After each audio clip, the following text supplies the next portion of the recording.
Welcome back to another video, guys. Today we're going to be talking about what the Utah Jazz outlook is going to be actually heading into this next season. Obviously, the official 2024-2025 season schedules have dropped for all NBA teams. Obviously, there's going to be the in-season tournament and things like that. But for the most part, we have a interesting outlook on what we can expect. I think that it bodes well for us since we are expected to be tanking this year above all else, and I don't see a world where we are not a bottom three team in the league, to be quite honest, especially after looking through the entirety of the season that is available to us. Things are pretty dire from a win standpoint, but pretty positive if you want to make sure you nab one of those elite prospects in this upcoming draft as they are expected to be. Now, some people feel like we should tank in 2025 going into 2026.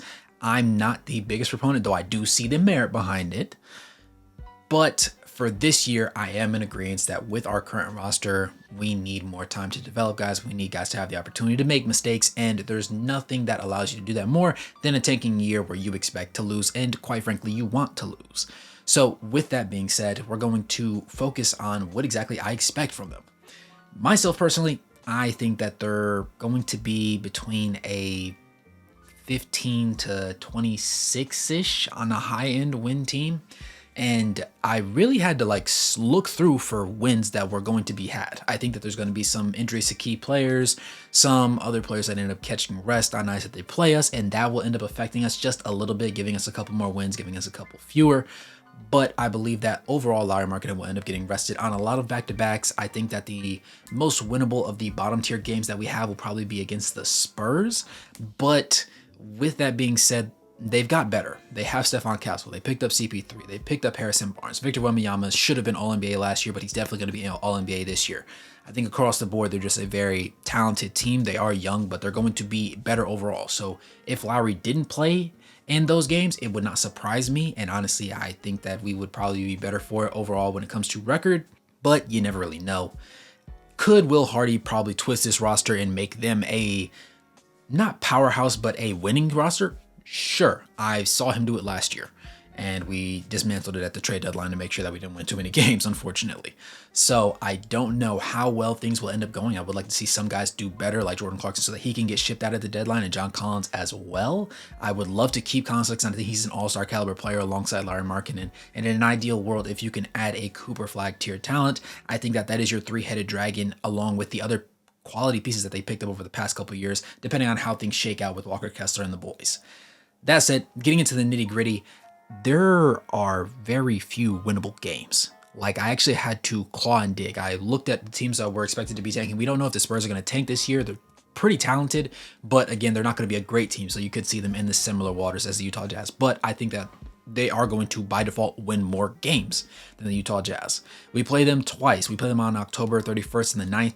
Early on in the season. Then we see Chicago on November 4th, Portland on December 6th, Detroit December 19th, Brooklyn December 21st, Portland the 26th, Brooklyn January 12th, Charlotte the 15th, and Washington the 23rd. Obviously, Washington, Charlotte, Brooklyn, Portland, Detroit, those guys are going to be some taking teams. And Chicago I just threw in there because they're in purgatory, but they're not a great team. They're bad enough for us to beat, and we're talented enough to catch them on an off night. And if that happens, that would put us into a realm where we're seeing 1, 2, 3, 4, 5, 6, 7, 8, 9, 10, 10 wins before the trade deadline. Trade deadline is February 6th, and that's me being generous. Now, there could be a couple more sneaky wins here and there. Like I said, injuries. We have a hot streak. We win a couple more games, but I don't see a world where we're winning more than 15 games before the trade deadline. After the trade deadline, things are not any better. We have Portland on February 24th, Detroit on March 3rd, Washington March 5th, Chicago March 17th, Charlotte March 31st, Portland April 9th. And those are just literally 6 games. So in a perfect world where we just get baked in most of the other games or lose tight ones, we find ourselves being only winners of 16 games, which by all accounts is going to make you a bottom team in either side of the conferences. But I think that is ultimately going to guarantee us that we're there at the top of the lottery. And even if the 14% chance isn't perfect for number 1 for us, even if we slide back to 3, we're still getting a solid player. So I feel very confident in our ability to, number 1, lose at a high level, if you will.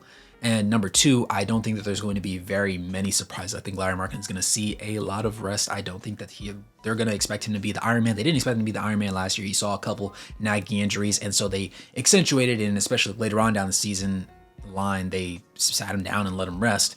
So I think that we're going to see a world where maybe even Colin Sexton catches a couple rest games just to make sure the young guys are playing and making mistakes, and those games are not won. Again, I'm not a fan of losing basketball games, but when you're a Utah Jazz team and you can't convince stars to sign with you outright in free agency, if you don't get somebody by trade and convince them to stay, I don't see a world where you can get somebody unless you develop them through the draft, as they've been known to do. And Larry Markkinen is the one star that has thus far decided, hey, I want to actually stay here. Like, keep me here, please. So I'm glad that they re-signed him on a max contract. I don't think that he's going to be significantly the powerhouse that everybody claims he's going to be to help them win, 25 to 30 games. That's not happening. I'm going to say it now. I do think that they could see 20 games. I think it's very feasible. I don't know if they win all of the games I just listed. Again, the Spurs are not going to be a team that's going to roll over for us.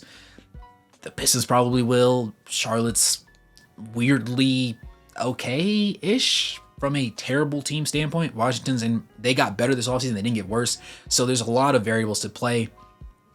But overall, I just wanted to come to you guys and go ahead and give a quick prediction as to what I expect from a worst case scenario, best case scenario, guaranteed win rate. I think that we're looking at 16 wins at worst.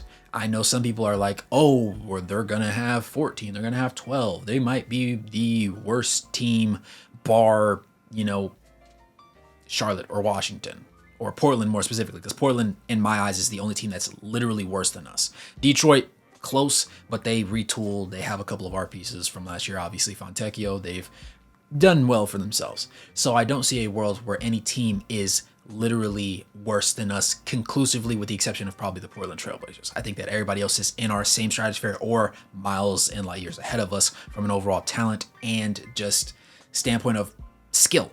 So I think that our guys will end up taking the steps forward that are necessary. But for now, this is what I think we're going to be looking forward to heading into this upcoming season. So with that being said, let me know what you guys think in the comments below. I'm always interested to hear. Do you think that 16 games is reasonable for them to win? Do you think that they can win north of 20? If you have a different projection, go ahead and let me know in the comments below. As always, it's your boy Wraith Hoops. Go ahead and smash that like button, subscribe, turn on post notifications, hit the join button below if you're on desktop, or become a member whenever the time presents itself. Donate to the channel to help support the content. And as always, good morning, good evening, and good night, no matter where you're on the globe watching. Thanks for tuning in, and I'll catch you guys in the next one. Peace.